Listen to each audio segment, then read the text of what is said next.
in my body and mind and everything. Really just the thought that, my God, we're in the World Series. I mean, and how hard it is to get here. Houston manager Dusty Baker has never won a World Series. He says anything can happen here against the Braves. When you get down to the last two teams, I mean, you can't overlook anybody. I mean, they just, David just slew Goliath. The Dodgers were 100 and some victories. Framber Valdez starts for Houston, and former Astro Charlie Morton is the Game 1 starter for Atlanta. I'm Ed Donahue, AP News.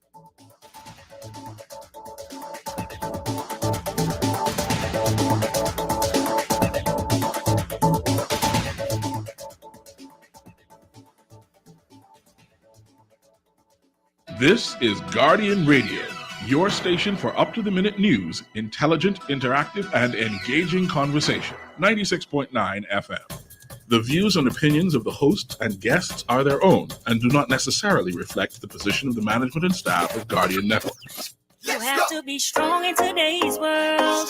Keep your focus and love what you believe in, how to achieve all your dreams. Keep moving forward, never accept less than who you are. Live your best life. Be strong and free. It's a hit back with Nahaja Black. It's a hit back with Nahaja Black. It's a hit back with Nahaja Black. It's a hit back with Nahaja Black.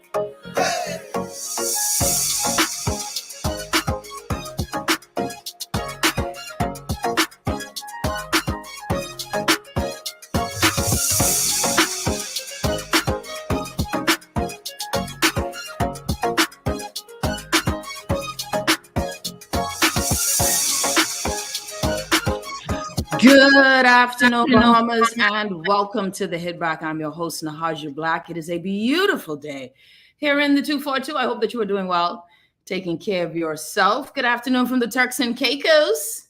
Hello. Hey, everybody. Marie, Esther, Takara, Bajaro. That's a fancy name. To everyone who is listening in your cars, in your office, at home, on Cable 969, who are listening on Facebook and YouTube. Happy Tuesday. Okay. Boy, I tell you, I would say for Little Island Nation, right? We got a lot of news, y'all.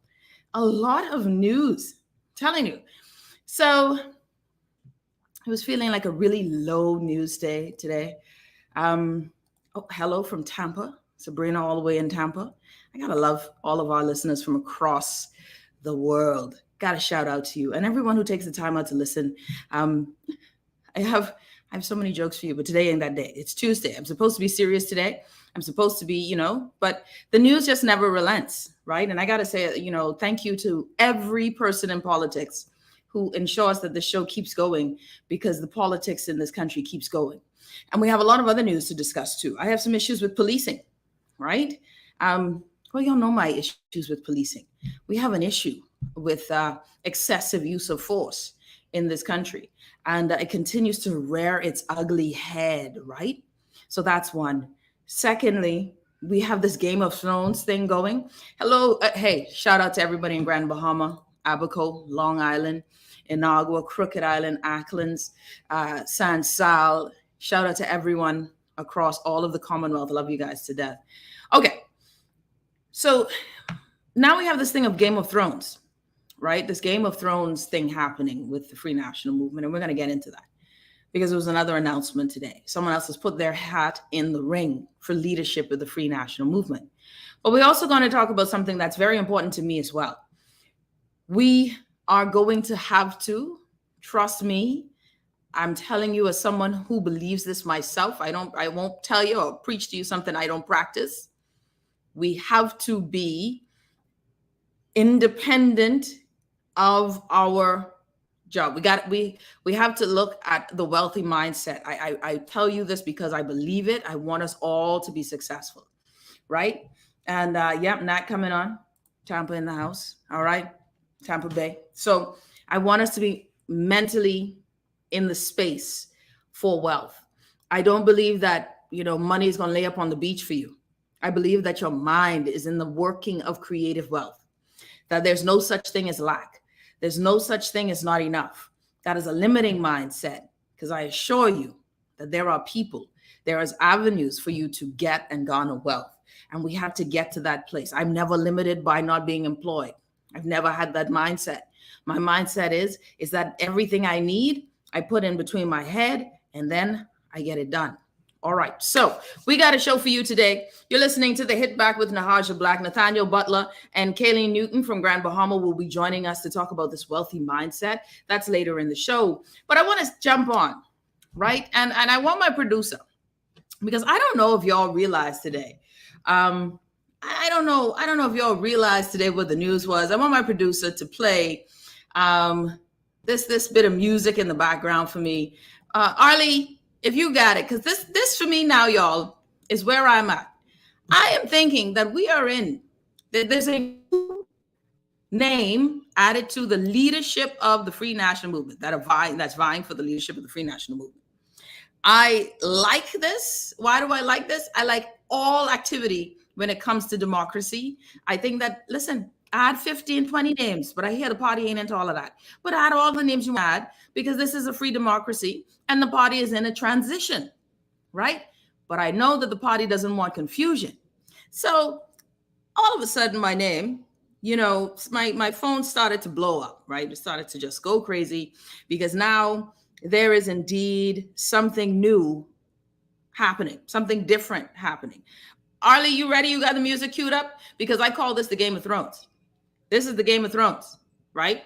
So, ladies and gentlemen, this is a statement by Quasi Thompson, Member of Parliament for East Grand Bahama. Y'all ready? Because I read one from Iram Lewis last week. Ollie, ready music? Cue the music, Ollie. All right, I wait for Ollie. Let's go. How it's titled: A New Direction and Vision for the Free National Movement. Say, Nahaja, throw your hat in the ring. The FNM must rebuild and renew our party. The election of a new leader on November 27th is only a beginning. We must respond to the needs and aspirations of the people as we rebuild and restore the FNM root and branch. We have had many successes in government. At our 50th anniversary, there is much to celebrate about our legacy, but at times we have fallen short. At times we could have paid more attention to public sentiment. Our mission is to return to government to build on our accomplishments. We must do so with greater humility, compassion, and openness. Governments and political parties must inspire, especially in difficult times. We must once again inspire the Bahamas with a vision and with ideas. We must provide genuine hope for the future. Our primary mission is not solely about returning to office. Our broader mission is one of service and of building a better future for all. Our focus must be on who we serve and how we serve, inspired by the values of freedom and opportunity. More than 20 years ago, I joined the Free National Movement Torchbearers Youth Association and first read Sir Cecil Wallace Whitfield's convention speech, "My soul is dancing." My God, I'm touched already. I'm touched. It is this speech and the principles articulated therein that first inspired me and clarified for me that the FNM was the best political party for the Bahamas. I am even more convinced of this 2 decades later. How do we move forward? Fostering unity. The FNM was unified behind a common... Wait, hold on, man. I just realized. There's 4 pages. Let's cut to the chase. We must develop a comprehensive strategy and structure and invest in communication professionals. We must utilize a broad variety of communication platforms, including social media. I practiced as an attorney for 23 years. I served as a head deacon at Calvary Temple Assemblies of God, which I have attended for over 40 years. I am blessed to have been married to Tamika Thompson for 21 years with 4 beautiful daughters. I have had the opportunity to serve the FNM as the president of the Torchbearers, as a member of parliament, as deputy speaker of the House of Assembly, and as senator and cabinet minister. It was an honor to serve with Dr. Hubert Minnis. I honor this great leader I honor this great leader of our party and recognize his service to our party and to our nation. It is on his shoulders I stand with gratitude. He has decided not to offer himself for election as leader. After prayerful consideration and consultation with my family, I will offer myself as a candidate for the leader of the Free National Movement. I ask for God's blessing and guidance. I pray God's eternal blessings on our Bahamas. Quasi Thompson, ladies and gentlemen, has said he will submit. He said, I am offering myself as a candidate for leader of the Free National Movement. This is it. This is it. This is it. Quasi Thompson has thrown his hat into the ring. Ollie, what happened to my Game of Thrones soundtrack, man? Ollie, that's when you play the songs, man. Ollie, what happened, Ollie? Where the music gone? Get with Ollie. I know, you got it. How do people say to young people? Say, shoot the DJ. That is Quasi Thompson is going to put his name into the ring. And ladies and gentlemen, I'm here for it. I am here for it. I see no problem with Quasi Thompson adding himself to the list of potential leaders for the Free National Movement. I actually think, someone say winter is coming. I think I like it. I mean, at this point, okay. So what we have going on here, ladies and gentlemen, right, is now, so of course, like I said, we know Hiram Lewis has already said that he is also offering himself as leader. And now we have Quasi Thompson also offering himself as leader. What I do know and what we all know is that, okay, so there are fractions or there are houses. And I have to share my screen here. I have to share it, right? Because there are houses. There is this fraction within the party. And so this is what I was getting, right? So I'm getting all of these calls. I get it from insiders within the party. And they were surprised and a little upset by this move by Mr. Thompson, some were. And the concern is, okay, that Dr. Minnis now is putting in position his folks. And I think that's somewhat disrespectful to Mr. Thompson and to Hiram Lewis, that they are considered Dr. Minnis's too. And that Michael Pintard is favored by more houses than the House of Minnis. So you have the House of Minnis, and then you got the House of some other kingmakers that I was told not to mention. And these houses have come together collectively, and the majority are in favor of House Pintard, of Mr. Pintard, right? But Mr. Pintard has not put his name in the ring. They have until November 18th. But I was told today from insiders, right? And some say, I for Pintard, Marco City. I was told by insiders that indeed they view Quasi Thompson's entrance as one that is calculated by Dr. Minnis and that he needs to let go, right? That this is another political move by Dr. Minnis to hold on to the reins of power. That in turn makes this story or statement that somehow Quasi Thompson is being used as a scapegoat. And I don't like that. I really, as grown adults, we would hope that no one is a pawn or a Manchurian candidate, right? We would hope that, as he said, which is a wonderful letter, by the way, 4 pages, but very well written and very moving, Mr. Thompson. His letter was very moving. Someone says Quasi Thompson is Tommy Turnquest 2.0. No joke, I said the same. Someone said Quasi sounds like a good candidate, but no. Quasi Minnis was not a great leader. You need to build on all of the FNM leaders, and please don't mention him much. Now, see, that's my challenge, where Mr. Thompson says, it was an honor to serve with Dr. Minnis. I honor this great leader of our party and recognize his service to our party and to our nation. It is on his shoulders I stand with gratitude. I don't know if that's the one you would use, but considering that Dr. Minnis has just been told, don't do this again. Don't come here no more. We don't want you to run. We don't want you to put your name even on the floor. That the party stopped that and wouldn't even allow a nomination from the floor, thus sending Mr. Minnis really just in the back seat in a house where he was just previously the leader. This is interesting, where the party now, where parts of the party are saying Michael Pintard is their chosen person. That's who they choose. They want Michael Pintard. And they would prefer that Mr. Pintard remain or be that person and that there will be council meetings, but they are not pleased with this entrance. Some are with Mr. Thompson entering the ring. They had no fear of Mr. Lewis, but apparently Quasi Thompson may be a different deal, and they are not liking this. So the houses are fighting, yeah? And I think it's going to be quite interesting. But Michael Pintard is the favorite of more of the FNMs based on what I was told. And yet he has not added or entered his name.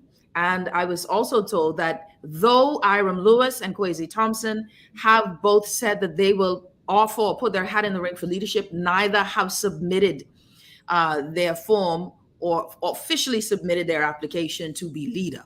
And so therefore, there could very well be no leaders. They might be where they never submit that form. And this is all for naught. This is what I was getting. And I thought it was fascinating to hear. So, and interestingly, I was going to have a show with someone from the Free National Movement today, and it was canceled. They were unable to do the show. And this was the reason why they were unable to do the show. So I think it's something to watch, right? Someone said Pintard is no saint. No, but he would probably be the clear favorite. I think that Pintard may definitely be a better front runner if you're talking about the party. Michael Pintard does have a lot of groundswell support in fisheries. He does have a lot of persons where they believe that, hey, you know, someone says Togi and Bobo. He has that support. The fishermen love him. When he worked with marine resources and agriculture, that this was something that he garnered sufficient support. I think he would be a good candidate for the Free National Movement. But we will see. We will see. I don't know if right now, you know, I think Quasi Thompson said he stands on the shoulders of Dr. Minnis with gratitude, right? I don't know if he's saying that Dr. Minnis is the wind beneath his wings. Not wise. I don't know if it's good that even in the party, they viewed Quasi Thompson's entrance as if he is some sort of pawn for Dr. Minnis to keep power. I think all of those are things are subjective, but in the party, this is what they're saying. I'm not telling you from outside of the party. Inside of the party, this is what I'm getting from high-ranking positions within the party, and that they are not very happy. But this is just a submitting. So this is an announcement, and we will see how it goes. So Iram Lewis is in. Quasi Thompson said that he's in. Michael Pintard is still not. And for the record, this is all three members of parliament for Grand Bahama for the Free National Movement.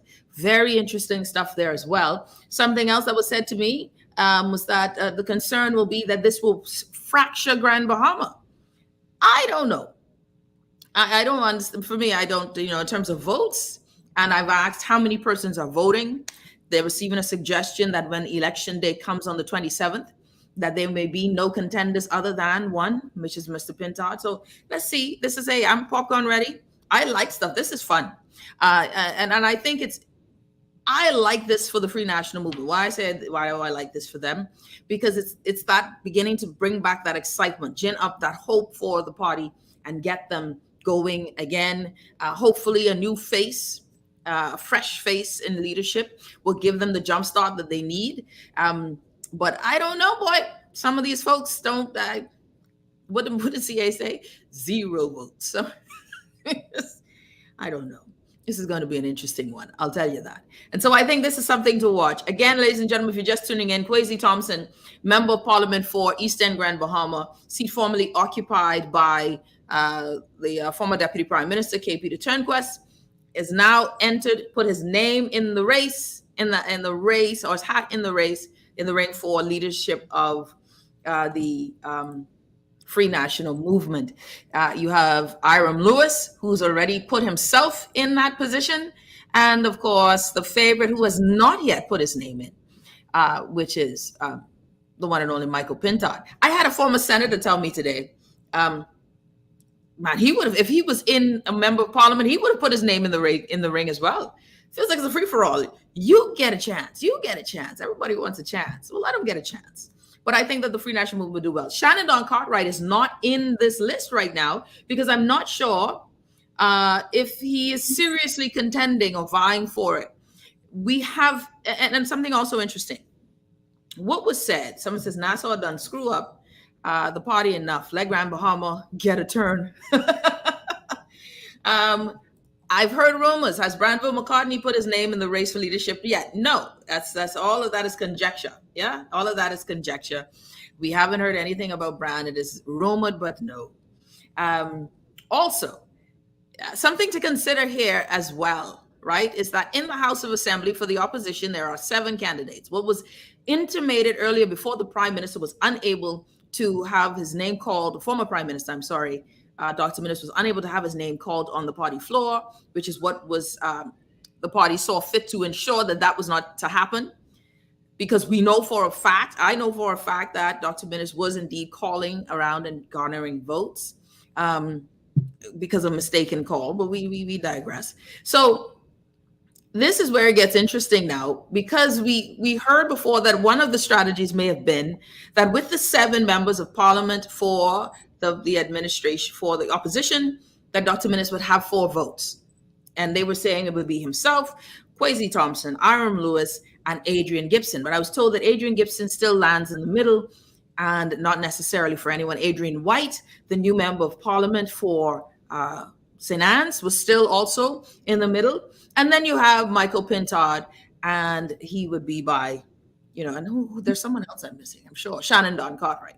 So this is where it gets interesting. So now Aram Lewis and Quasi Thompson were considered 2 of the stronger ones for Dr. Minnis, and both are now running and putting their hat in the ring. And I heard that the concern is that he's trying to split the vote and perhaps get at least one of the 2 in as leader of the party, and therefore he would be still in charge.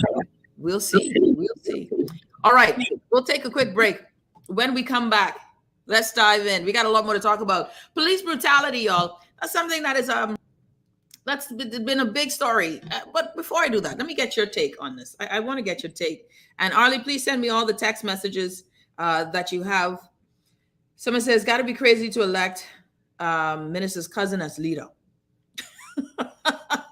Someone says he nominates Mr. White from St. Anne's. And another one says, at best, they're all novices. It won't work. Look, I would say that as far as the novices position goes, right? As far as that is, I think most come in as novices.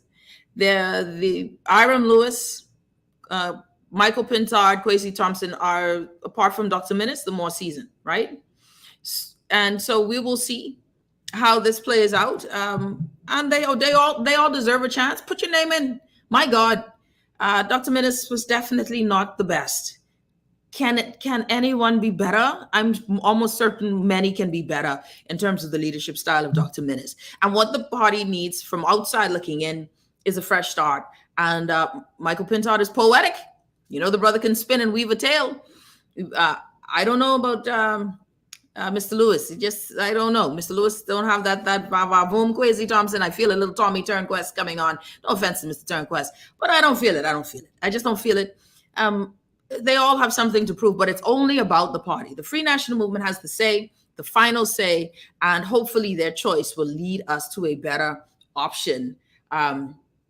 If the people decide that after 5 years of the PLP, they need another break, and if Lincoln Bain those decide that they are not going to continue on or whatever it is, the Free National Movement needs to change. We'll see how this works out. We're going to take a quick break. When we come back, we got a lot more to talk about. I have some concerns with police brutality, and we have a lot to talk about. The Game of Thrones of the Free National Movement leadership race heating up. Aram Lewis, now Quasi Thompson, and of course, the still sleeper Michael Pintard. Let's see what all happens. We will be back right after this.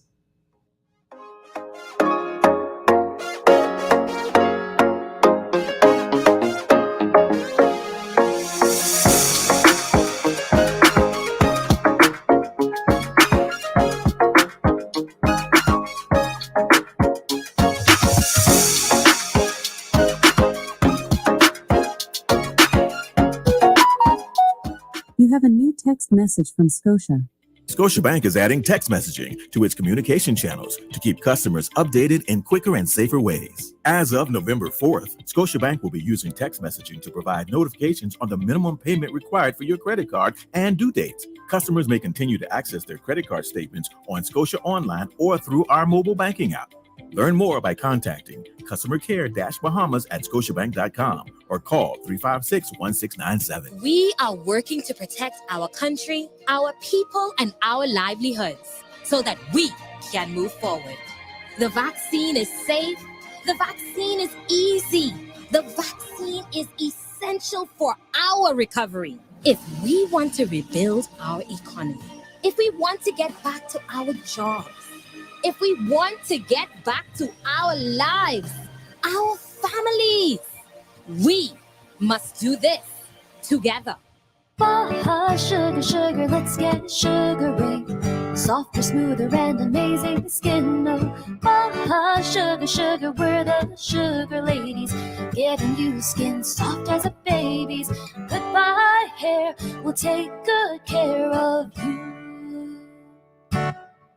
Come visit us at Bahar Treat Spa on East Bay Street. Contact us at 323-6711 or visit us online at www.baharetreat.com. This is Guardian Radio 96.9 FM. Fresh news, smart talk, all day.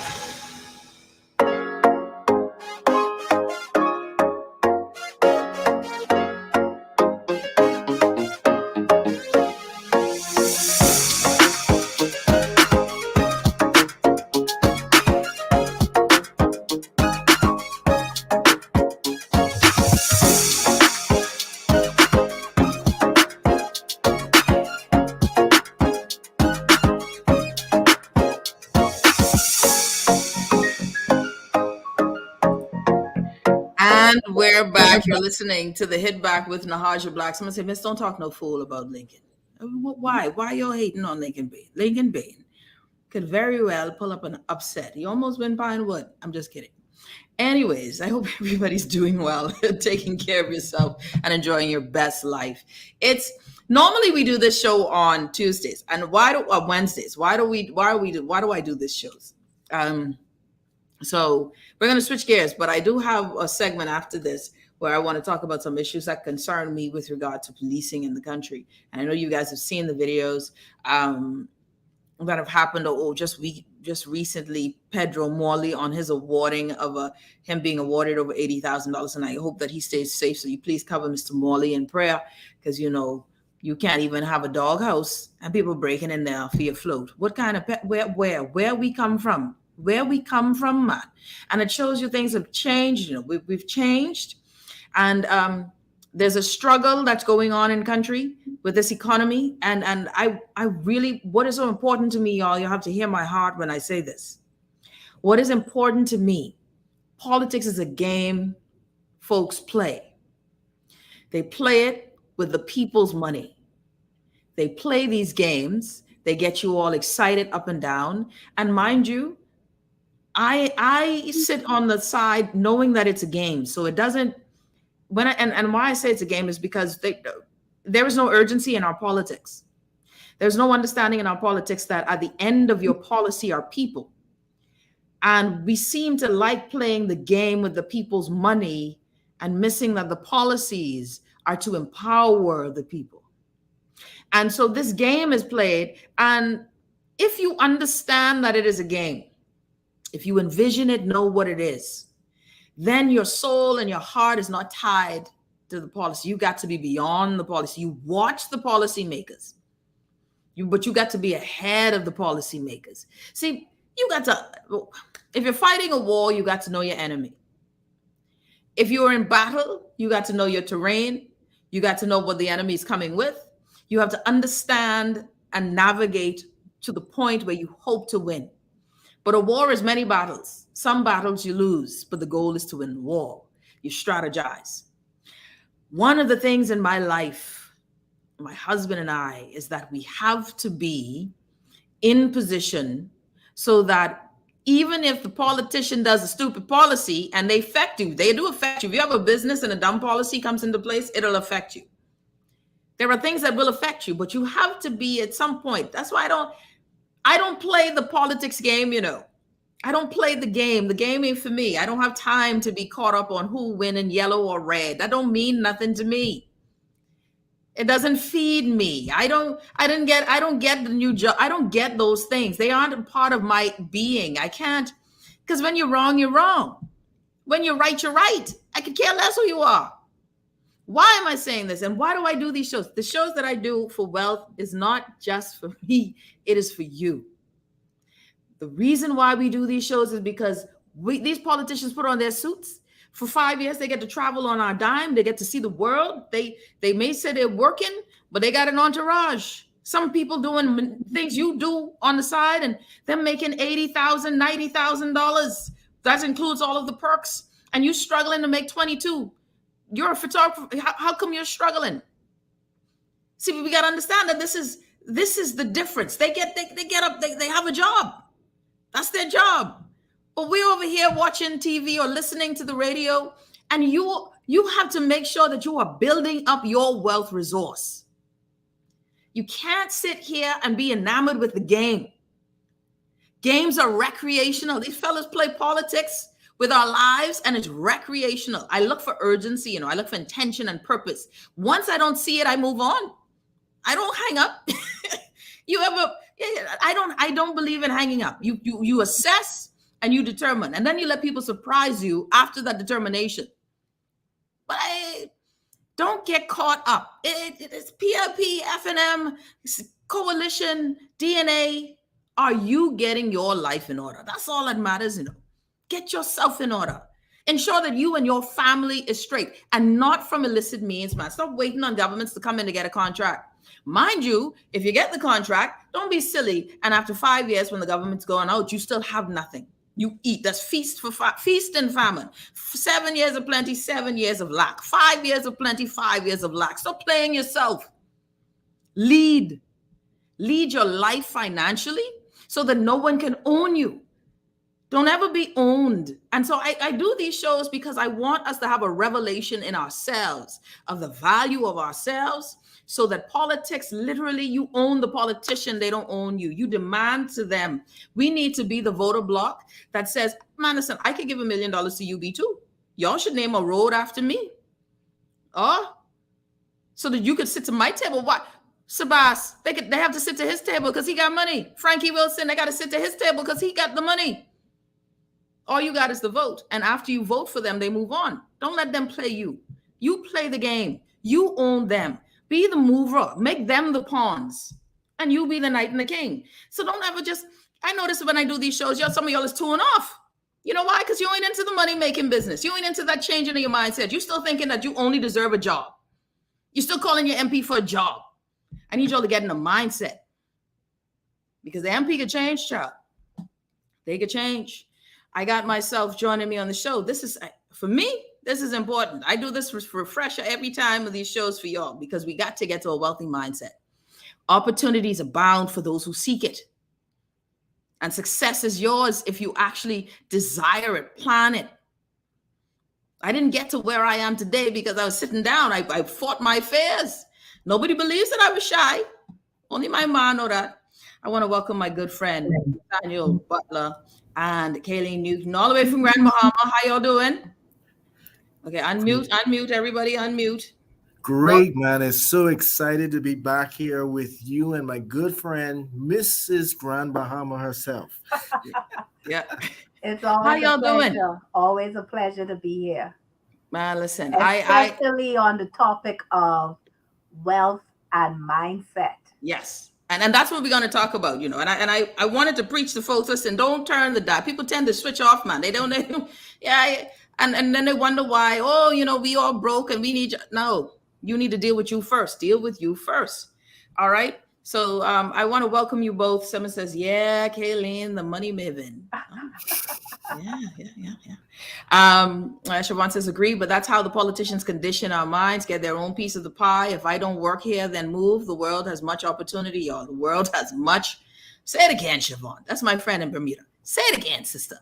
The world has much opportunity. All right. Wealthy mindsets, y'all. And it's a big topic. And I want us to talk about it because the millionaire mindset is different from the poverty mindset. Yeah. Right? Let's go with this. Let's do this. Let's have this discussion. First of all, I want to welcome you both, my beautiful friends. And I'm going to start with you. Brilliant, the incomparable, always wears the best make lipstick ever. Miss Newton, Grand Bahama. Kayleen, tell me, what is the millionaire mindset? A millionaire mindset, in 3 words, I will call it having the thought or the belief, the behavior, and the attitude that you are worthy of more than your circumstances and where you're at, and you're able to capitalize and leverage and become more for yourself and for your family and for generations. Yeah. Nathaniel? Someone who leverages their value for money, who leverages their time for money, but more importantly, the value and and build the right relationships to sustain it. Yeah. Now I'm happy you guys said that. Value, time for money. Value, time for money. The millionaire mindset is, okay, let me ask this, right? There's this book I'm reading, and I got to remember the title of it. Anyway, it's a branding book, right? About, creating your own brand and really creating this movement behind you, right?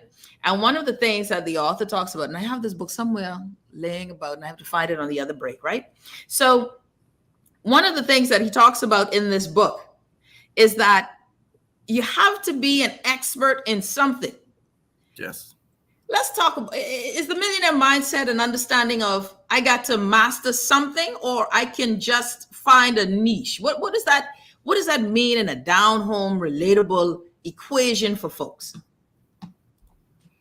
In a down-home, relatable equation is you just have to make the most of what you have. From a very layman's view.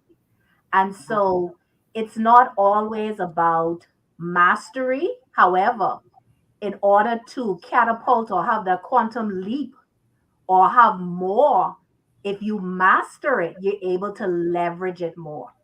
So the more you master that area, the more wealth you could attain.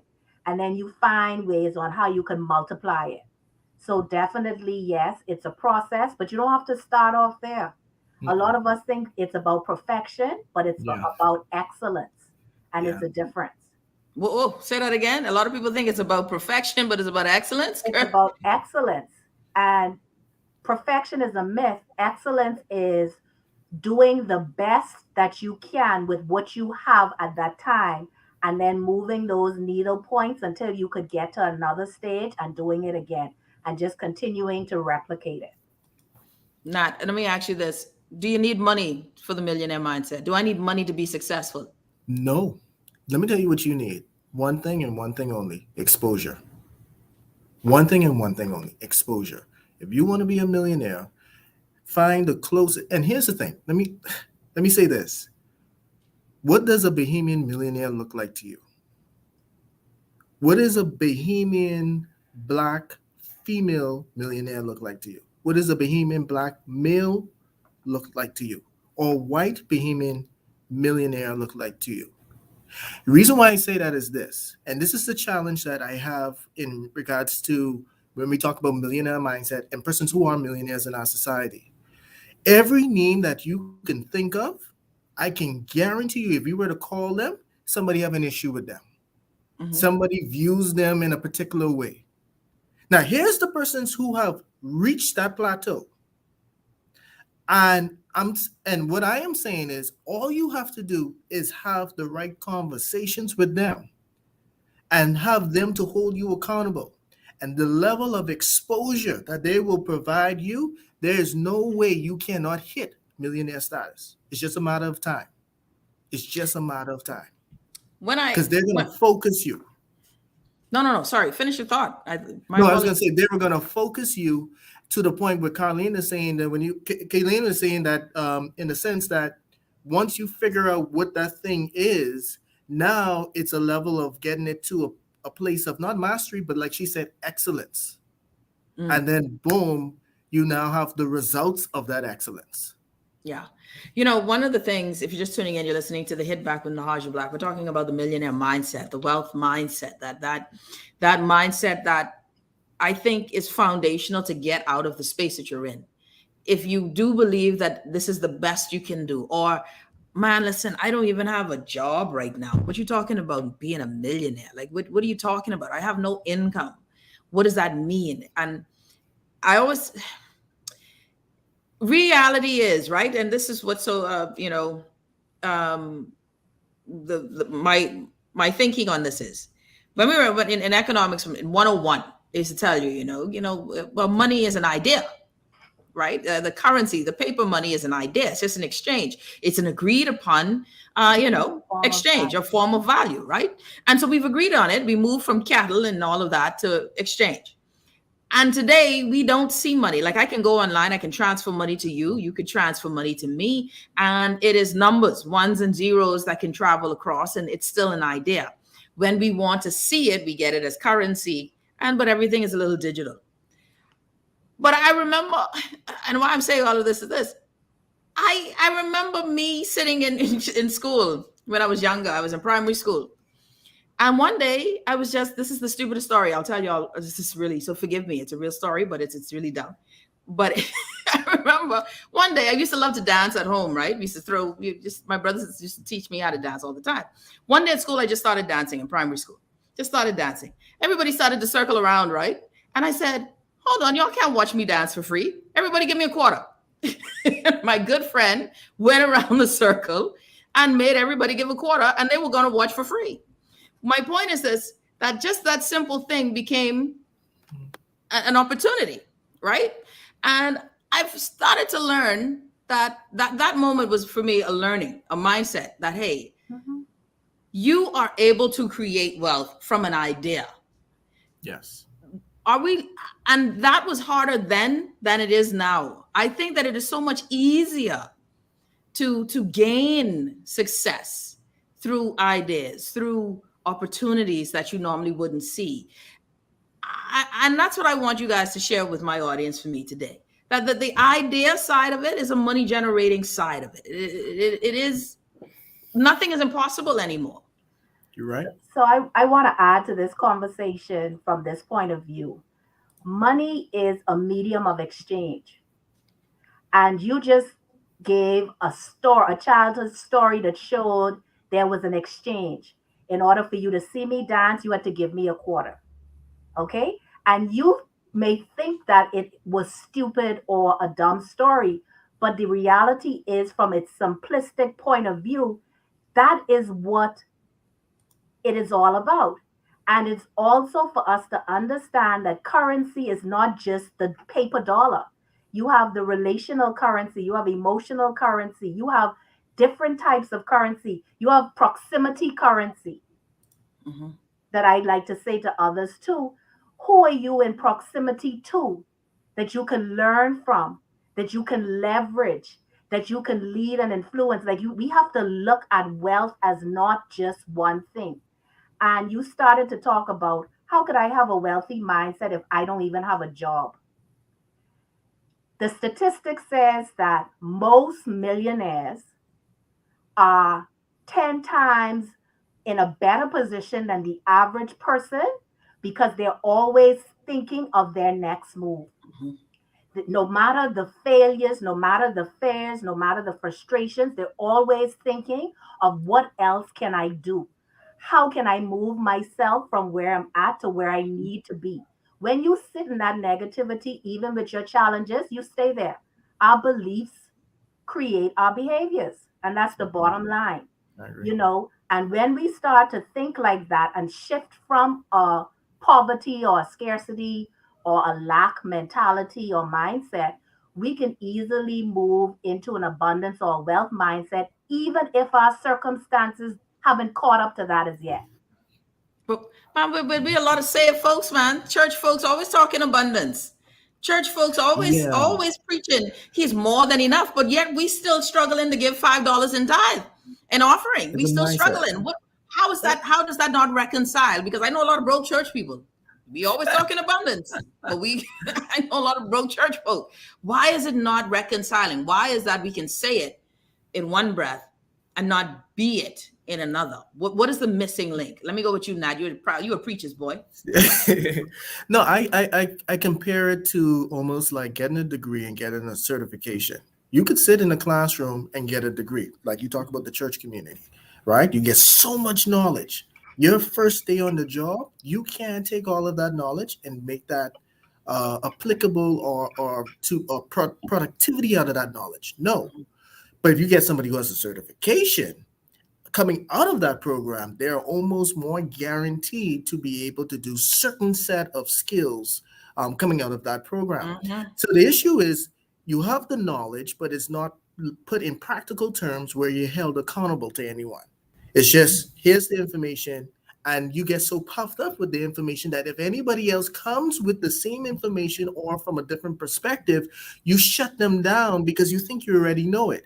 But always remember this. It's not about what you know. This was the shift for me, and I'm talking about a real life story. The shift for me was this. I ran into a Bahamian who is a millionaire.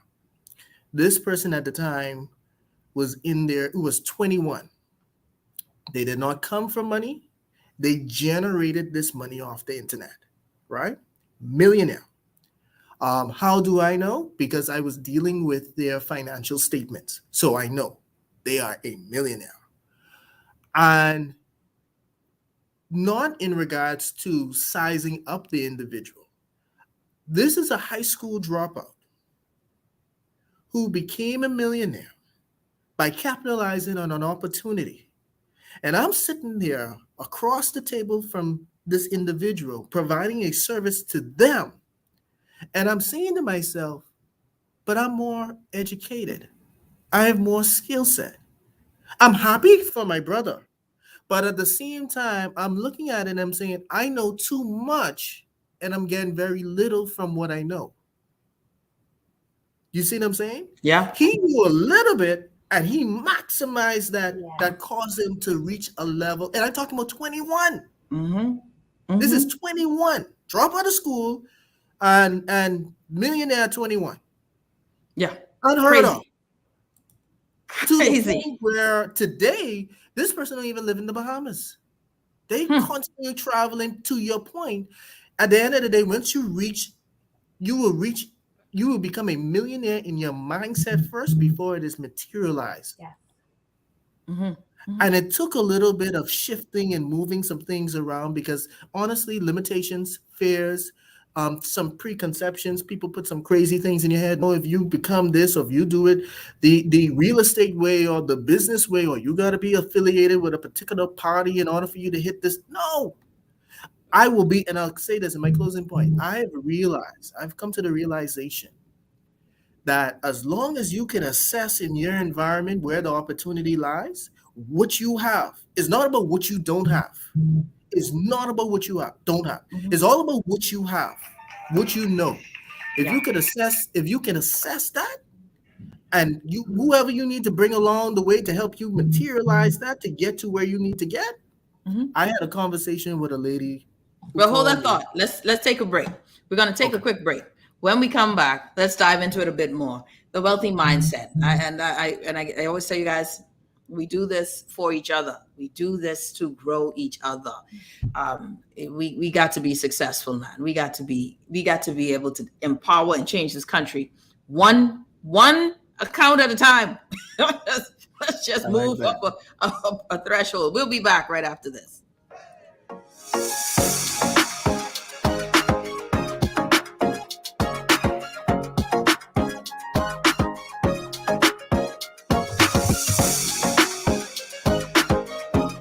This is Guardian Radio 96.9 FM, Nassau, Bahamas. This is your Guardian News update on the hour. I'm Kyle Joaquin. Thank you for tuning in. Here's what's making news. East Grand Bahama MP Quasi Thompson has thrown his hat in the ring to run as leader of the Free National Movement. In a statement released moments ago, Thompson said after prayerful consideration and consultation with his family, he decided to offer himself as a candidate for leader at the party's one-day convention next month. He said the FNM must rebuild and renew, and the election of a new leader on November 27th is only a beginning. So far, only Central Grand Bahama MP Iram Lewis has announced his intention to run for leader. It is rumored that Marco City MP Michael Pintard will also make a run for the top post. National Security Minister Wayne Monroe is urging the individuals at the center of a video, which purportedly shows a woman being choked by a man believed to be a plainclothes police officer, to file a complaint. In the video, the man is seen holding the woman against a car while shouting for the cell phone of another to be taken away. Monroe said up to the time of his arrival at Cabinet and a conversation with the Commissioner of Police, no official complaint had been made. But the video has since drawn widespread attention to the police force and methods used in restraining individuals. Monroe said members of the public must know their rights, which includes the right to record their interactions with the police. If you are interviewed and you are asked what is your position, you should state quite clearly, I wasn't doing anything, I was beaten up by the police officer, so it's recorded in your statement. Because you're arrested does not rob you of your rights.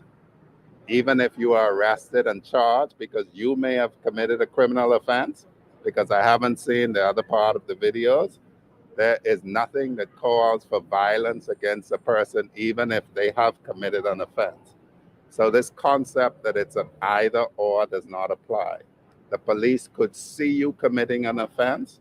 If you put up no resistance, there's no justification for violence. Well, the National Security Minister also looking into how a woman could have ended up in the same cell as a man while in police custody, which resulted in her being indecently assaulted. A 32-year-old vagrant has admitted to the incident in court, but Monroe says there needs to be answers as to how the 25-year-old woman was placed in the same cell as the man at South Beach Police Station.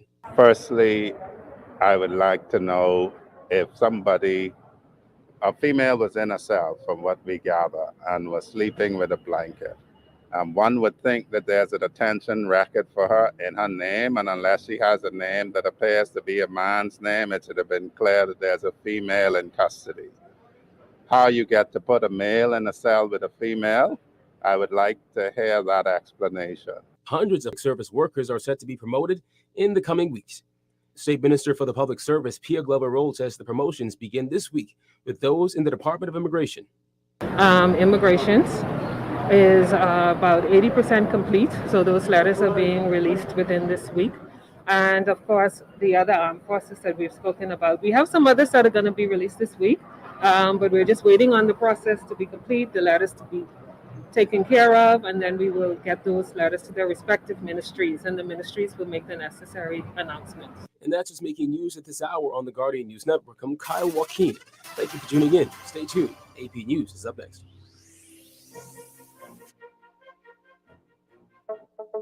Tired of banks forcing you to use technology to bank the way they want you to? Your convenience is important.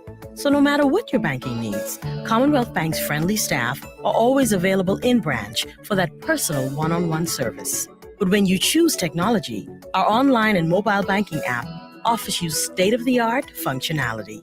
The choice is yours. Commonwealth Bank. Bank the way you want.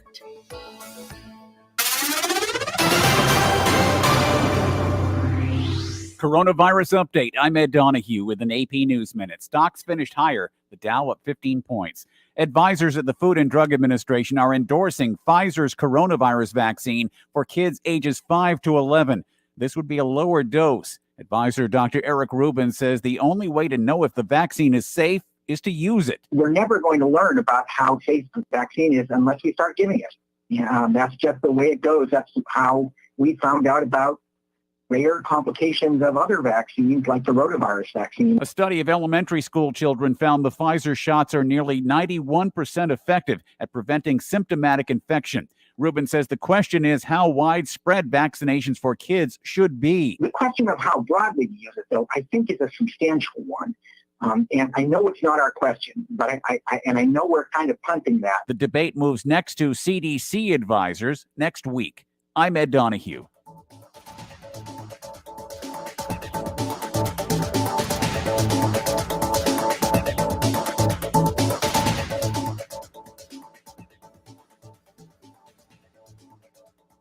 This is Guardian Radio 96.9 FM, Fresh news, smart talk, all day. It's a hit back with Nahaja Black. It's a hit back with Nahaja Black. It's a hit back with Nahaja Black. It's a hit back with Nahaja Black.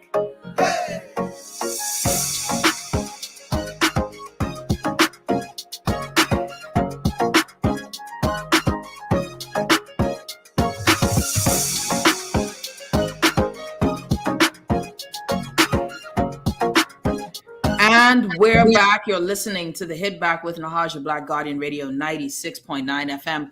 Okay, one of my favorite books, The Expert Secrets by Russell Brunson. Okay, I really like this book. It ain't that deep, you know. I just like the fact, and when I say it ain't that deep, so I have a lot of books. I do have a lot of books I read.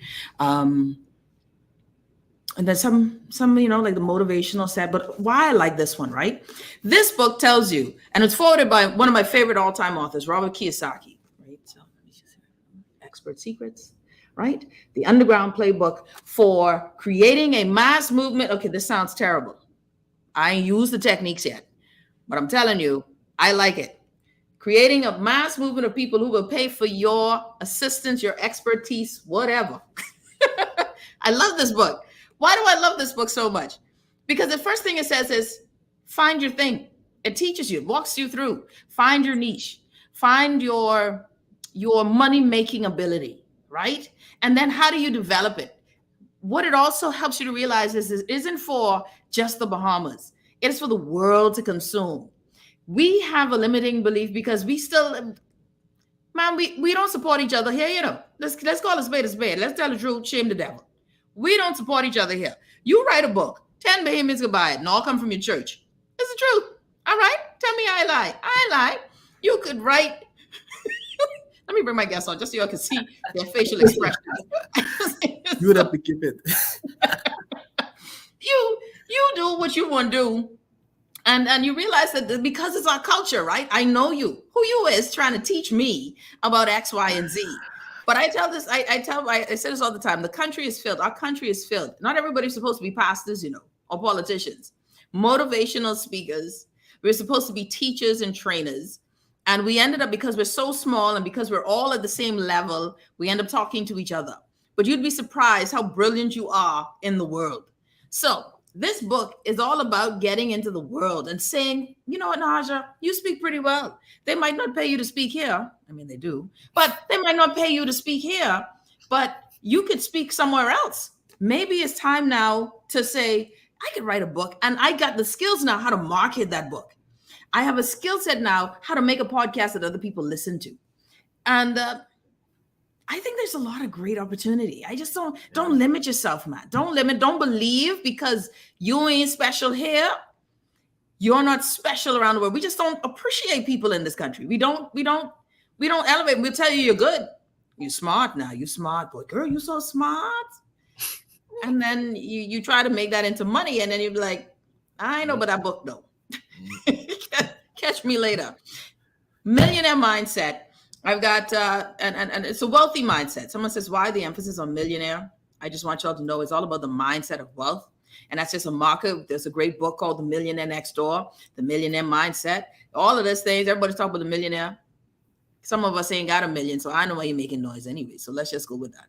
I want to welcome Kaylee Newton and, of course, my good friend, Nathaniel Butler. Let's talk about it, y'all. When we end it, because that's the thing for me, guys. The thing for me, guys, is that we don't have our market space is also pretty small, right? We're and all of us are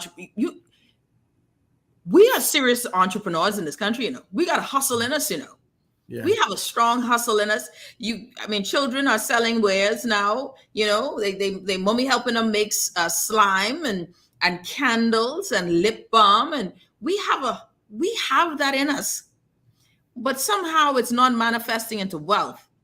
I want to ask you, Nat, what do you say to that person who's working hard, but it ain't manifesting into wealth? Well, it's a couple of things. One, we need to see whether or not the market that they're targeting can support that wealth aspiration. For some persons, it's just a matter of time. For others, they may need to change the market. Product is solid, like you made mention of, high quality. Take it to a different market, love you, sold out. Remain in the same market, and you could have a superstar in a pond instead of in the ocean. And so I think that's the first thing. The second thing is you also have to take in consideration that you also have to look at, and this is a challenge for persons who have more than one skill. Which skill set, which talent should I go with first? That's also another thing you need to consider.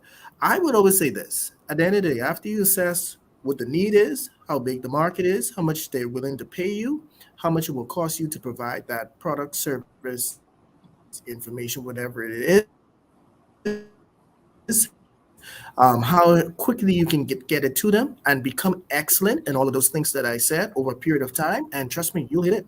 And when you hit it, now other opportunities start to open up to you, and you start to move on to doing other things, more collaboration with other people who have similar or same mindsets. So I'm really excited. I am not ashamed. I'll say it here. I'm not ashamed to say that having a millionaire mindset will, as long as you stay true to it, you won't be too far from being a millionaire. And I'm literally on that journey. It ain't too long now. It ain't too long now. I can honestly come out and say that. Yeah, no, And I'm feeling pretty good about myself right now too. I'll say this too.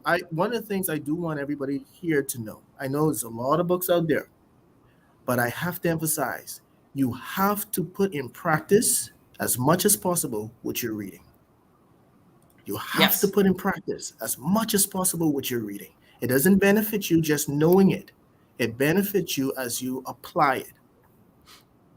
Yeah. And one of those things that's important too is knowing that fear is a factor that shouldn't limit you. And a lot of people have fear. Someone's made a good point is many behemoths speak around the money, though. We speak around and we get deep philosophically. We talk about it from a theoretical position, but folks want tangible steps, right? How do I move from the scarcity mindset, right? Or that it's limited, that access to funds is limited. I don't have a job, Kaylee. I don't have it. There ain't no money coming here. And as soon as I get that money, I got to pay some bills. I got children to feed. I got a light to cut on if I could cut it on. What are you all talking about? Help someone move from point A to point B. I understand that you're bringing that right back, talking about that person who doesn't have a job, but yet they have bills. My story, I could tell you my story. My first job was I was making $150 a week as a academic with a dual degree, and my loan was $600. And I tell people, do the math. So if I was making $150 a week, they were taking out national insurance. I had to pay the bank $600 a month. I knew in my mind that I now needed to find something else other than my job to supplement what I was doing to meet my commitments. Number two, we have to be intentional about bringing our expenses down. So what ends up happening too is when we have these challenges, we don't think that we need to adjust also. We believe that we need to find a way to now pay for what we already have or the expenses we have already accumulated. This is where you have to meet the road and really dig in and do things differently. No one says it's going to be easy. It is not easy. When you see someone succeed, it's because they are putting in the hard work to disrupt what they know because they don't want that anymore for themselves. They want to do something different. Yeah. And so it's going to be hard. So the one thing that you have to do is say to yourself, I do not want this to be me for the rest of my life. I do not want to live this way for the rest of my life. Eric Thomas says it best.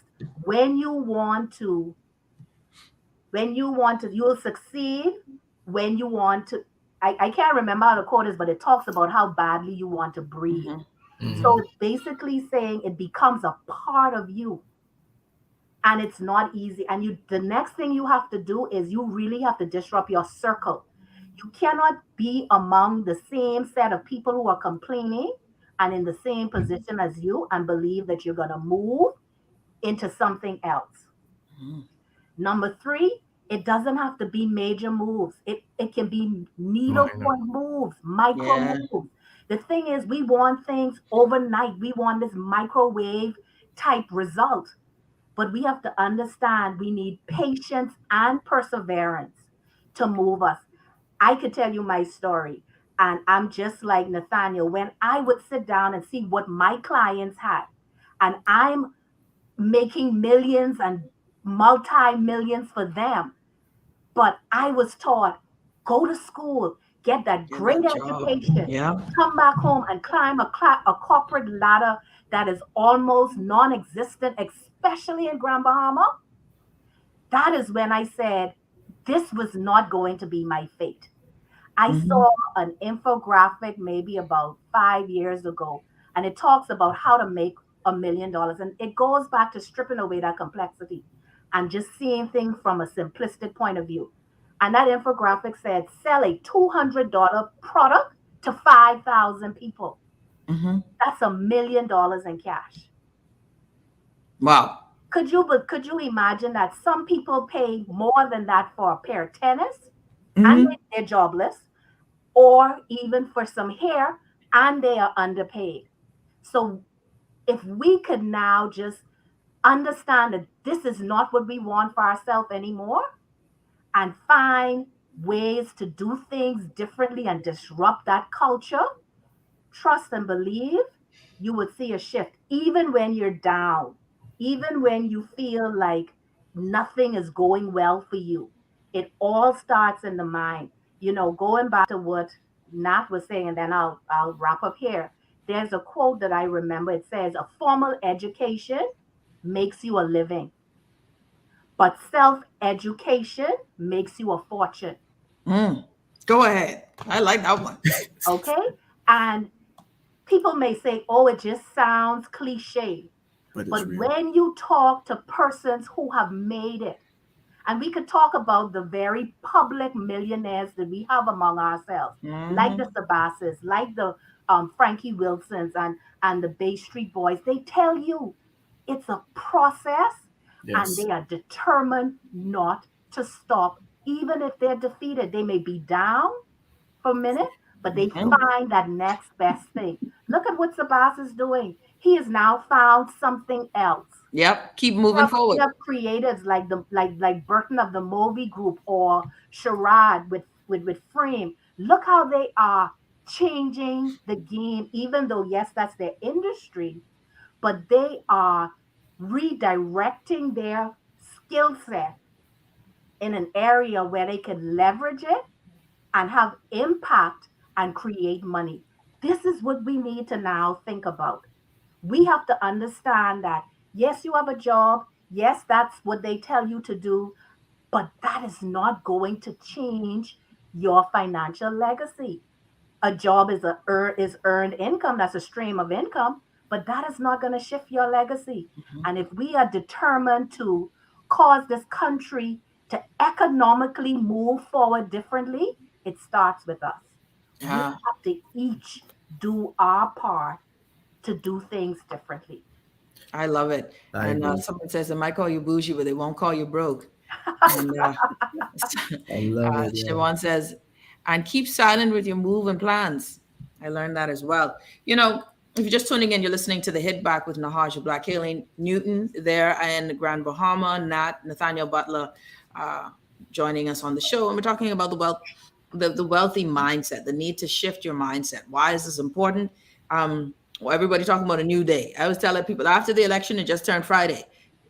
Most of our situations, 99% of us, nothing changed in our lives other than it was another day. And so that means that it isn't about the party changing. It is about personal changes. How do we personally change it? One of the things that the story to share. I got tons of stories. I feel like I lived like 10 lives or whatever. But I remember again, coming home from school, right? Coming home from school, I got this degree now. I can't get no job. Can't find a job. And I said, you know what? This was when websites were new, right? This is when everybody needed a website. This was website craze. You could get a website for $300 back in the day, right? And then you could charge $3,000. I'll tell people this story. So my whole thing was, I'd learned already by this time that money is everywhere. And it doesn't mean that I need to know what's going on. I just need to outsource, right? I need to outsource. I learned about, because I learned business. One of the things I learned with business, E-Myth Mastery by Michael Gerber, Think and Grow Rich. So I'm reading all of these books. And one of the things was, how do I get someone else to do the work for me? Because I want a business now. I want laborers and I want to do it cheap. And I learned about outsourcing. So I decided that I was going to start a website building business. Do I know anything about HTML coding? No. What I do know is I can give a great sales pitch and I understand business, so I can speak to the business owner in the terms that they want to hear. But what I started to do was simple. I knew that at this point, there was what was the name of the Elance? Elance.com had already existed. I could outsource the work to Elance.com, get them someone else in another country to build this website, and I would serve as the intermediary. Client was none the wiser. Made thousands of dollars that kept me without a formal job for at least 2 years, right? I still have some clients today. They obviously know now what the deal was, but I still have clients today, and I don't do the job work anymore. My point in saying all of that was I learned early that I don't need to know the thing in order to get the thing done. All I needed to know was to communicate, right? I knew what my gift was communication. Everything else, I just needed to be able to communicate that thing. And I made a substantive living without a 9-to-5.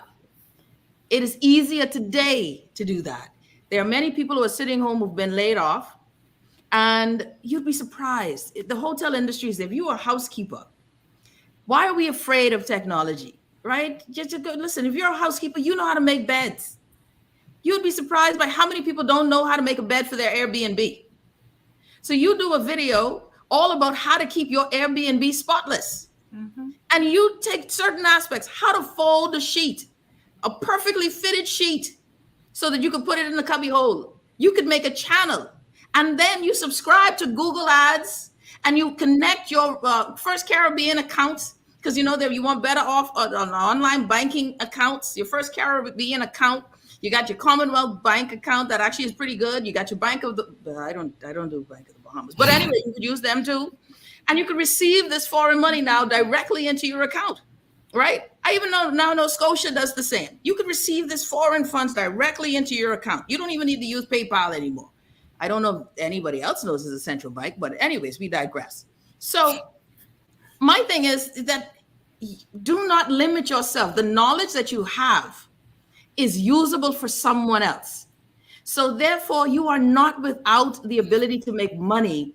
And the internet has made money making so much easier in a day and age where there's no limitations, whereas you had limitations before. You can, there's a brother doing Bahamian puzzles on eBay. That is a Bahamian fellow that's doing jigsaw puzzles, not on eBay, on Amazon. And he's just figured out, I know a company that does I send them the photos, I sell it, and he's making a business.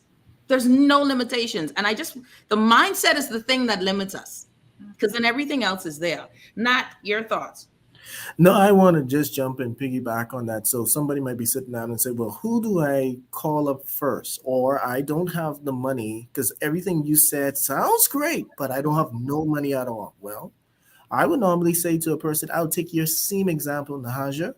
I would literally, if I believe in my talent, if I have worked in the hotel for 30, 25, so many years, I will call up a friend, because I've known a lot of people who call me and hit me up. I'll call up a friend and tell them straight, hey, I need that slow 200. I need that slow 100. Okay, I'm going to pay my nephew, my niece, my cousin, my neighbor, whoever. Y'all can get the camera. Y'all can set it up. Y'all going to put me on that thing. Mm-hmm. I might not even know what that thing is, but y'all going to put me on that thing. You're going to put me on the YouTube or the TikTok or whatever site I need to be on, right?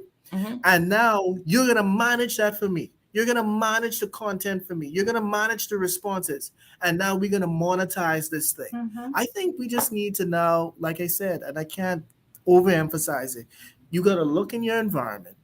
You got to see who you need to collaborate with. But more importantly, understand what you're bringing to the table that is of some value, man. Of some value. The last and most important thing I would say is this. You're right.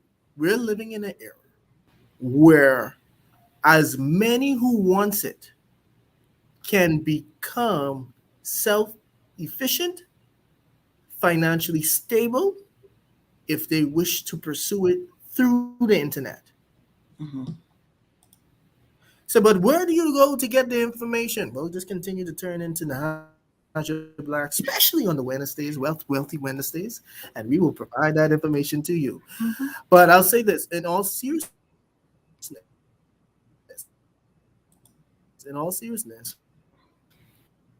there are free online courses. There are paid online courses. There are paid courses locally.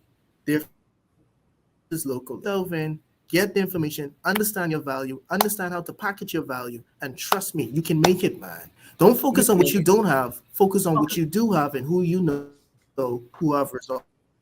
Yes. And buy some good books. These books cheap, man. These books cheap. This isn't, these things are expensive. And plus, I always tell people, go to udemy.com. You could go call Kayleen, call Nat. You get experts in the field. Listen, I talk to these people all the time. Why? Because I always got questions. I have my folks who I call. All right, I need to know what this is, what this means. And Kayleen, you said something that was so important. You said, oh Lord, now I lost it. You said something so important and it just went out of my head. But really just, I think it in essence of being ahead of the trend. I always used to follow the business section because I like to know what's trending, right? So now I know that Air Canada is flying straight to Exuma, right? So in my mind, I'm like, okay, Nahaja, what does that mean? So my mind is already, and you want your mind, this show is all about getting your mind rewired. I want y'all to pay attention. It ain't about the 10-step plan on getting wealthy. It is about how do you rewire your mind so that when you see opportunities, you can recognize opportunities, question yourself and say, how do I take advantage of that opportunity? Analyze if that opportunity is for you or if it's not for you. Let's touch that. You just mentioned the airline from Canada going to Exuma. That means that most persons who are going to come from Canada who are going to spend some time in Exuma are of a certain wage or income class. They have needs. Now you need to figure out what value you can bring to them. That's just one demographic. We got a whole cruise port coming here. We have companies and people. What value you could bring to them? That's another class of individuals. You understand what I'm saying? These are not the regular everyday individuals who we come across. These are a different group of persons who are going to be coming on an ongoing basis. You get what I'm saying? So you just need to figure out, okay, what can we do? Even if you got to bring the team, the household together, now what we can do here? Because you'll be surprised sometimes where the answer may lie. I know some people who, not from an exploitation standpoint, but I know some people who are making money because of their children. I know some persons who are making, yes, man. Children's brilliant. I need to work on that. I need to, because I got all these children. They need to start making me some money. For my son. Yeah, you do that. Yeah, that look cute. Okay, let's see him again. But that is so powerful because when I look at some persons in the US who would have gone viral, who are older, maybe they are Gen X or baby boomers or whatever, they brought their children and their grandchildren in to get them into this tech world.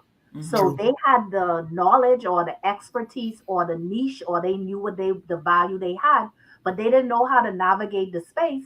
But they said, okay, show me what this TikTok is all about. Show me what Instagram is all about. Show me what YouTube is all about. Show me what Facebook is all about. Get the children involved from a positive standpoint and bring it all together. And you will see that you are able to now create a solution for persons, get it out there and make money.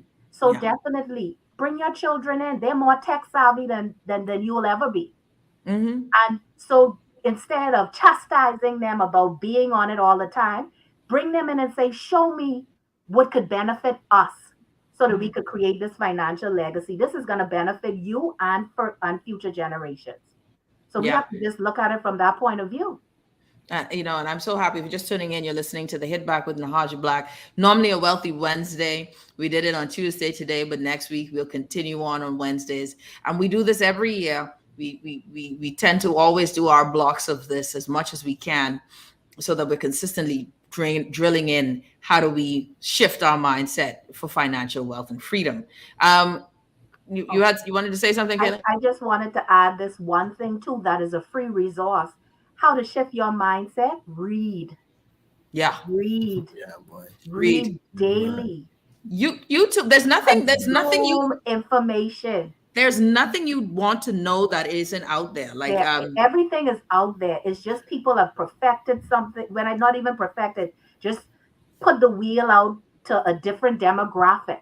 As Nathaniel said, just presented it to a different set of people who look at it differently, but it's something or a concept that's been around. So just read, consume that information, and you would see yourself shifting how you look at things, how you think about things, how you talk about things, and how you do things. Clinton Outen said something that I want to add just to say how powerful it is, group economics. I just wanted to share this, right? We have challenges with integrity when it comes to business and country.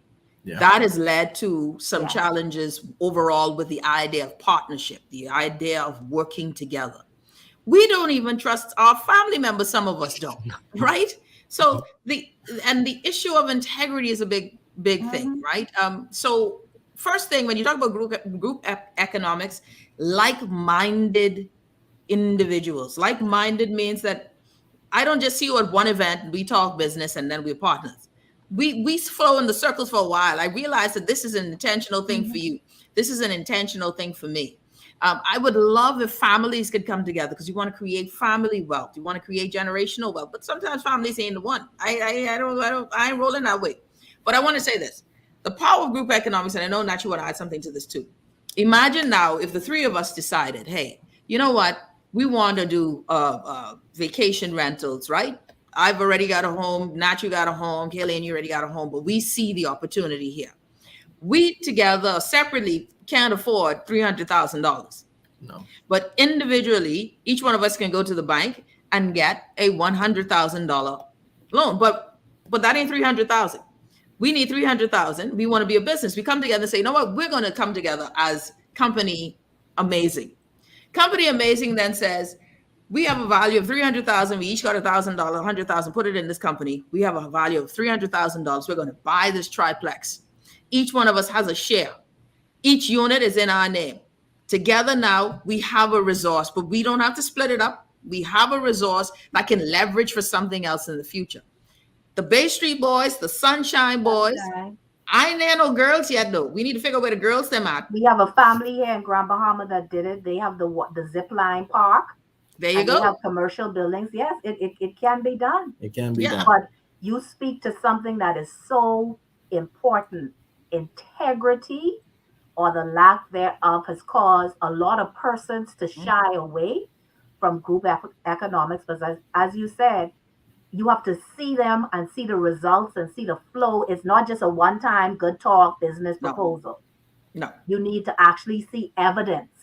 Yeah. And the person should translate.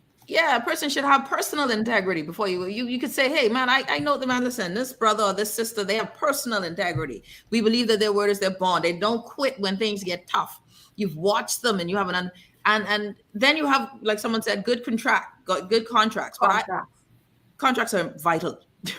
Vital. But I don't like I want the contracts to be tight, but I want to make sure that if we go into business, I know your integrity level. Yeah. You want the integrity to lead before the contract because you're still at the mercy of the court and that process. And we in the Bahamas. Gets to that point. So you want to make sure that you have a combination of all those characteristics, but integrity and personal integrity, that is so important. Yeah, there's the limiting mindset. There's nothing you can't learn online. I assure you, nothing you can't. Man, we use all this time on YouTube and TikTok. Go on YouTube. You could find out. Hughley said, "I don't know how to make up a bed." Right. Well, with this, You go on YouTube. You go on YouTube, and the thing about it is, I go back to, we don't have to complicate it. Just how the thought comes in your mind, you type that in Google. Just type it in. Trust me. Obviously, we have analytics or whatever, but the top ones will pop up. Yeah. And you could even say how to fix a bed for dummies. And literally the way they would show you with the step-by-step process would be directed to the person who literally don't understand what to do. So instead of us complicating everything, just how you would talk to your friend or talk to yourself, because that's what creates our mindset too, is that self-talk. Put it in Google and you will see the results. So, you could Google anything. I'm not saying everything is correct, but more, you would be able to determine that this don't make no sense. Yeah. You understand? But you would also say, wow, this is the answer I've been looking for. Mm-hmm. Yeah. You wanted that? No, yeah, I wanted to say something, and it's so funny. I typed in Google sometime back, how to make money in real estate in the Bahamas. And I kid you not, there was a video on it by, I won't call the person name. I think they took it down now. However, there's some other videos that are up to date. And I was shocked. I was like literally saying how to make money in real estate in the Bahamas. And this was on YouTube. And I was like, they know. But here's the thing. This person created a YouTube video to show persons how to make money in the Bahamas. And it had a lot of views. And I said, you know what? Call up my good friend. We put something together and we put it out. We put it out there. I kid you not. I got a group would call me and said, hey, we need to have a conversation with you outside of the country. And they said, hey, there's some things we want to do in the real estate. And we saw your video. And, I was like, they saw your video. Yeah. Okay. And this is what we want to do. And based on what you're saying, so we're not saying you have to do it. We're saying we will pay you to gather the people who can do all of the necessary things for it. And so then they lean across the table and they said, so how much you charge? In that moment, because I have a PhD from YouTube University, the University of YouTube. I reflected on the videos that I watched, and I was able to give an appropriate answer. And to my amazement, they sent the money. They got their thing off the ground. So we said it several times over and over and over again. And I'm saying this to say to someone out there, I don't need everybody listening to what we are saying and then applying it. I just need a few people who really needed to hear this today. Go out and apply it, and their life is radically changed. Now, when it's changed, make sure you call back Lady Black so she is aware of the change. Yes, please. But no, and so that we have more testimony, so that we can say, here's a living example. There's a living example. There's a living example. Because we have a lot in the Bahamas, but because we have this hush-hush society, this, That's right. we can't share the secrets with them. No. I saw something the other day. We talked today. I saw something the other day. I was like, everybody who's close to me and want to invest in this area, I have to take it to them. I have to show them this. Yes. I have to. So that they could be, and not for that we partner together to do something in that area. If they are in a position and they have the capability, they now have a model that would help them plan and execute and do things a little bit better. Yeah. Well, I'll say this. I'm now to the place, but I've said this, I've said this a long time ago, and I say it again. If you are interested in home ownership, pause, especially if it's your first. Don't buy a house. Buy multifamily. You want revenue. Always leverage. So I always say, if you can afford to buy three is better than 2. Why? Because you always have to consider vacancy. If one is empty, do you still have the other to help pay your mortgage? Yes. Yeah. So and when you get it, listen, this is the power of it now. when you get it, you can take one and just try the vacation rental. You will not be disappointed. Just try it one time. No. You will not be disappointed. It is a powerful thing. And that's here to stay, man. Yeah, no, I've said it isn't even just here to stay. It is an empowering experience. It's the new model for people who are traveling, and it's going to be here for a long time. Even the ones who you think have the money to pay for the pet, that is no longer the model. I want, when I travel, that I feel at home. I want that experience. It's away from that hotel structure. And so the vacation home rental is an empowering, income generating business. And it's here now. We haven't seen the beginning of it as yet. We're not even close yet. We're nowhere scraping near it. the peak at all. Yeah. And the expats who've known this for decades, they've been doing it. They've been doing it. Ask them about their back house. Yeah, always the guest house life, right? And something else to consider too, when you're talking about vacation rentals. Always, even if you don't have the home, you have the experience. So create the experience. Listen, man. I want to give you this. This is so out the box, and I know someone who does it. In the U.S., a client of mine, they do not own the properties. They lease the property. Let me talk about that.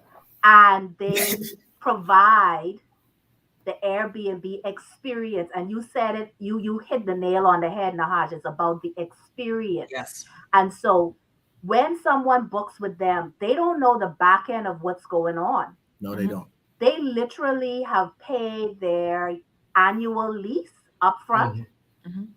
And just within the first 2 to 3 months of being booked, they were able to pay off.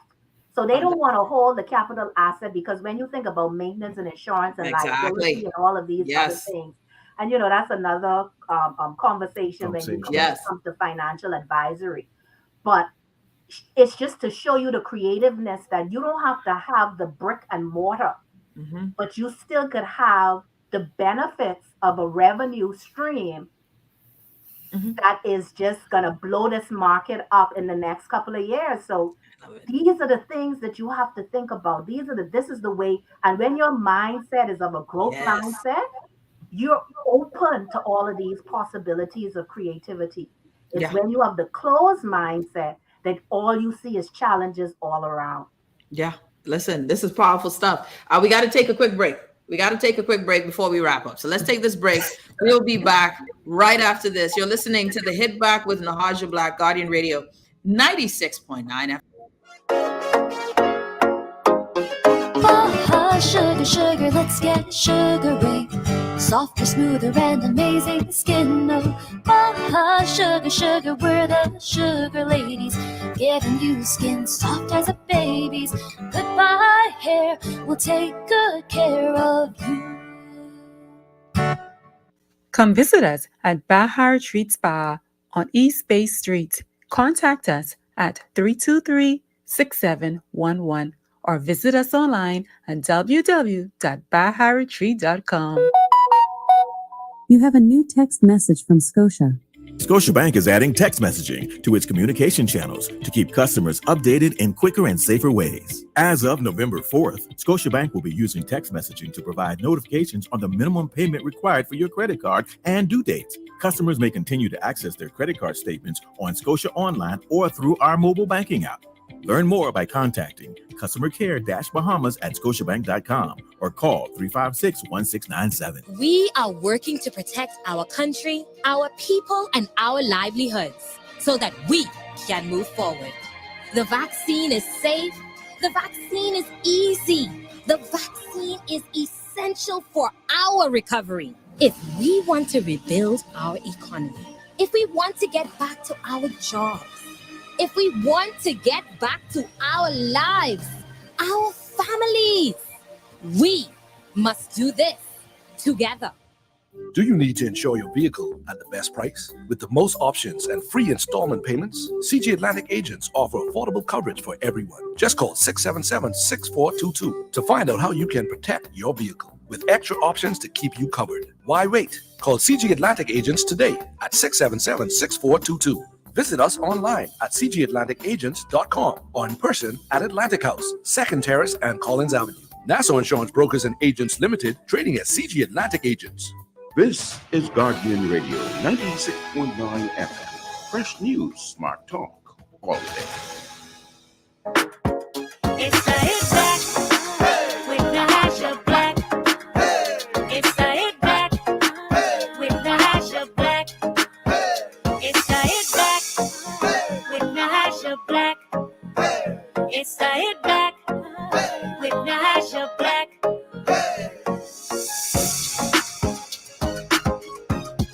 And we're back. You're listening to the Hit Back with Nahaja Black, Guardian Radio 96.9 FM. I've got my good friends here joining me. Now, I need, Kaylin, you need to tell me what all of those initials behind your name means. You got all of that. C, F, E, I. I feel like that was, you know, when you go to get your eyes tested and they tell you look at the letters? That's what that is. Also, that's just certified financial education instructor.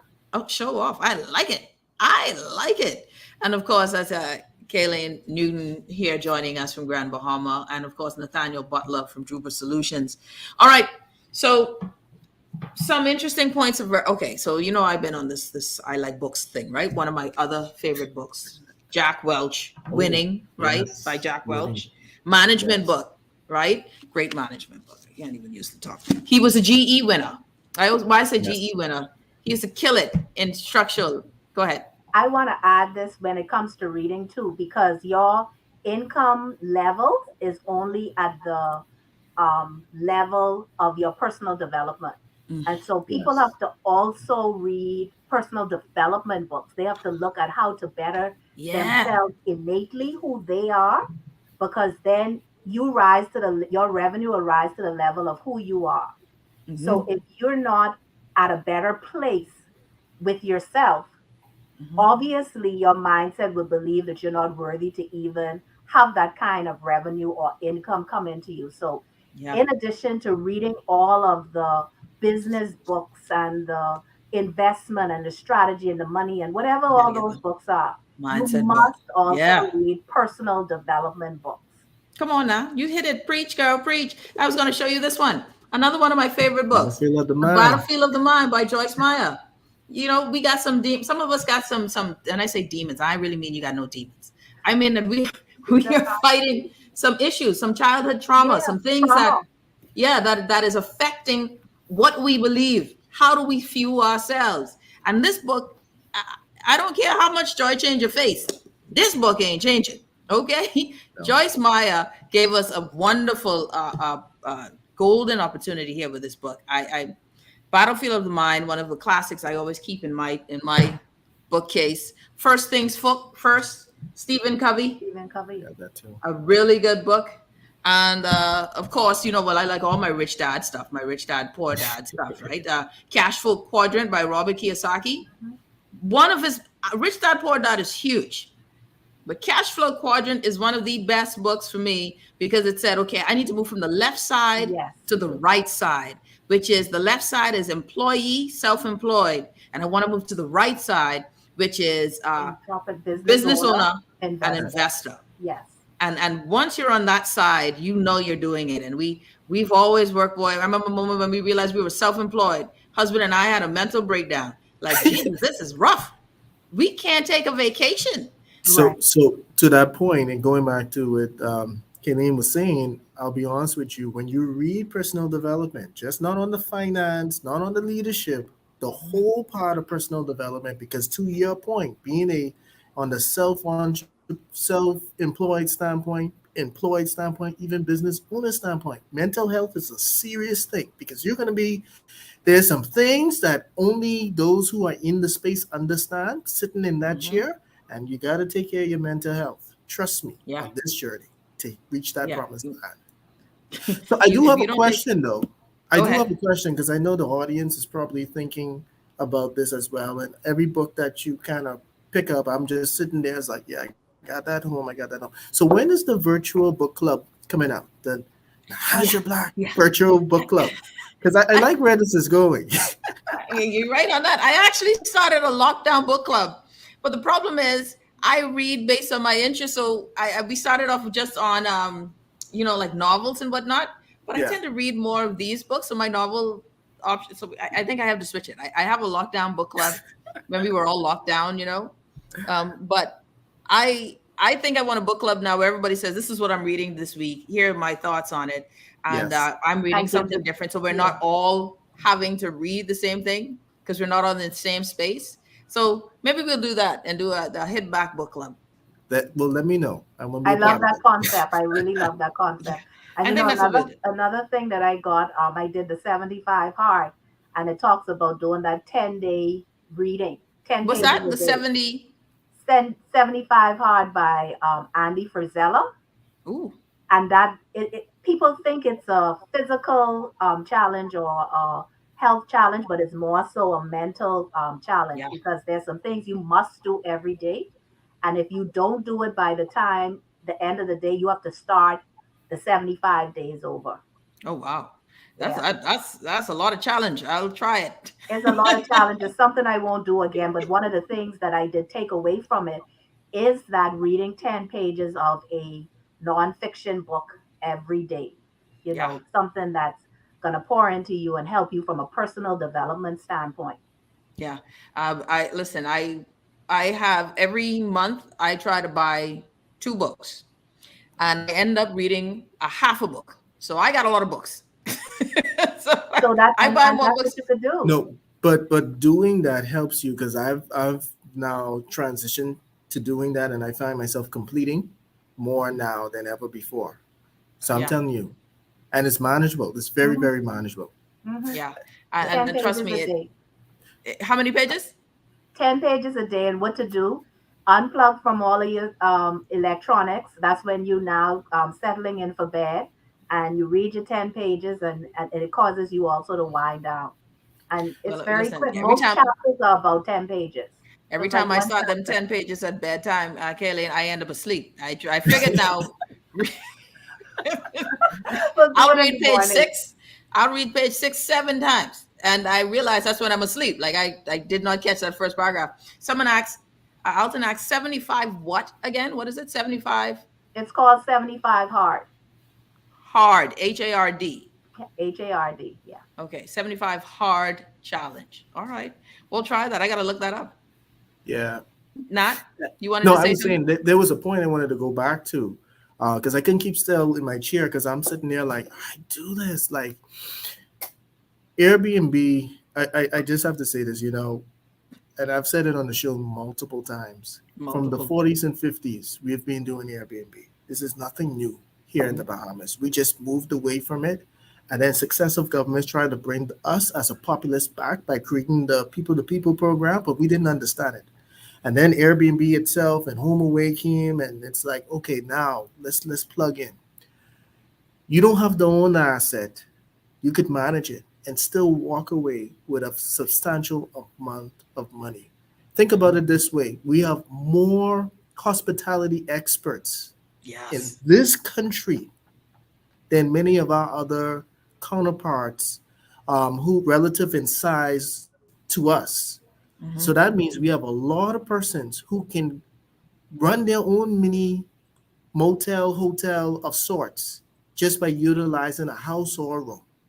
Mm-hmm. And as mentioned, creating a unique experience to the unique traveler who will stay with you. I talk about this on the show. I'm not afraid if anybody copies my idea. We are not too far away from setting up an Airbnb strictly for disabled people. Yes. Come on now. Preach. How you know? Listen, man. You so smart. Oh, Lord, you so smart. Because people don't understand that is a niche market that is so underserviced. Go ahead. $1 billion to the Caribbean economy. 1 billion. And if you do a search, you will discover that there are no Caribbean leaders in that space. No. None.